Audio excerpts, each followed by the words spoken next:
Well, good morning, everyone. We're going to get started here.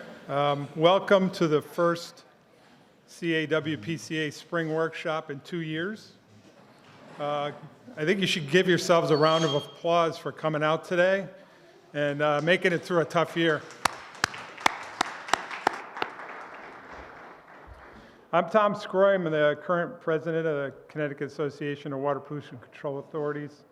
I have a couple of quick announcements. Masks should be worn when conversing and walking around the venue, as I'm sure everybody's sick of hearing that. But at the coffee break, please maintain social distancing at the coffee and cookie bar because it's going to be laid out for you out there.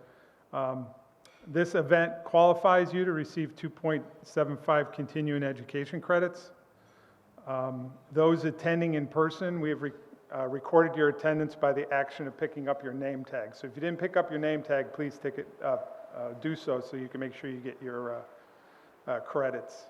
Those online will be asked a couple of poll questions to ensure your presence throughout the event. And I'd like to acknowledge Dennis Cuevas, who served as president the last 3 years and did a great job keeping up the energy of the organization. Dennis, can you please stand up and give him a hand? Dennis. I think he's here.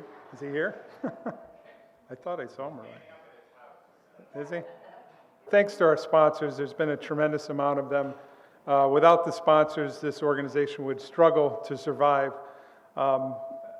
We actually ran very lean on sponsors last year, and really everyone I think being in the office might have actually helped because we pulled in 24 sponsors, many of them signature sponsors, which means they're with us all year long.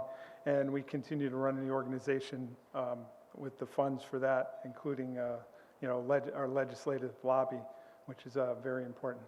We are recording this event live today, and like all workshops, it will be available for view in the future on CAWPCA.org. For the first time, we are broadcasting this event live through YouTube, so there's going to be glitches, and you just experienced one.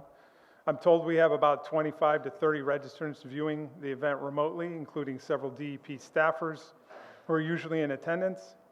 Reminder, those of you in the audience, you don't have the luxury to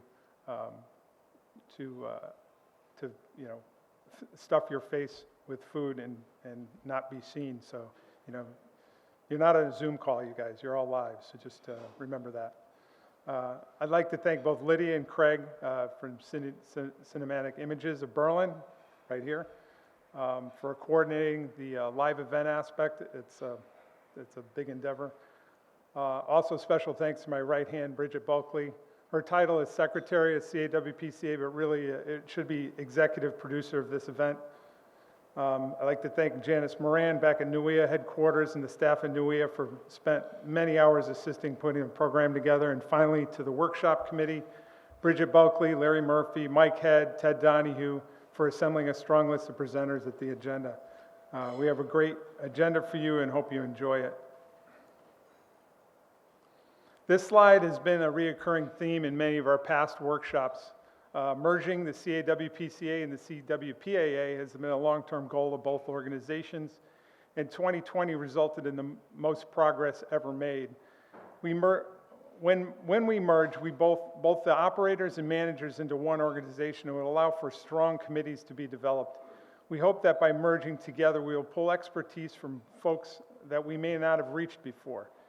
You don't have to be comfortable speaking in public, nor are you to be expected to be on a position as on a board of director. We need operators, junior engineers, salesmen, collection superintendents. We need all of your input when putting together these programs, interacting with regulators, and educating the legislature. Merging the organization is a big step, but I'm very confident this may be the last workshop under the name CAWPCA. And the merger committee and both boards have set the goal to be merged by the end of the year.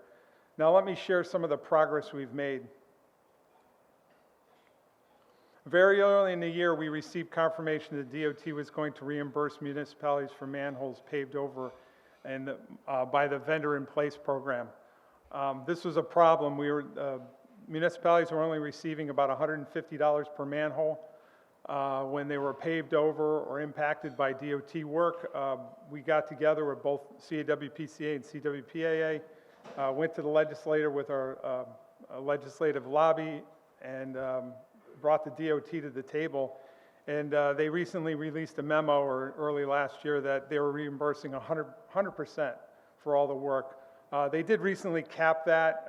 I guess they had some unreasonable requests, but it's around $1,600 or $1,650. So we went from $150 reimbursement to $1,650 reimbursement per manhole. That closed the gap on a lot of budgets. I know in South Windsor they had a $150,000 to $200,000 gap in their budget because of manholes being paved over by DOT. So that was a huge success. After missing the last year's spring workshop due to COVID, the CAWPCA Board of Directors started meeting via Zoom. We soon figured out that for a group of volunteers, there's a very, very efficient way to meet. A lot more could be accomplished without travel to some location that's always inconvenient for somebody. Over the last 12 months, the Board of Directors accomplished a lot. First, we organized 2 virtual workshops held consecutive Fridays for an hour and a half each on November 6th and 13th. If you missed them, they can be viewed on our website, cawpca.org. Along with the legislative update and the DEP update were 2 presentations, one on energy efficiency funding for wastewater facilities presented by J.K. Muir. The other was focused on setting sewer rates presented by Ty and Bond. We also shared the results from a COVID survey. This survey was conducted to try and determine the challenges within our industry related to COVID. Ted Donahue did a great job both crafting many of the questions and then presenting this information.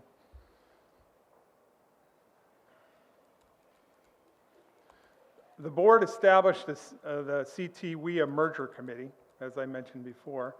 As been discussed for many years, having the 2 wastewater organizations has been confusing for members, sponsors, and state agencies.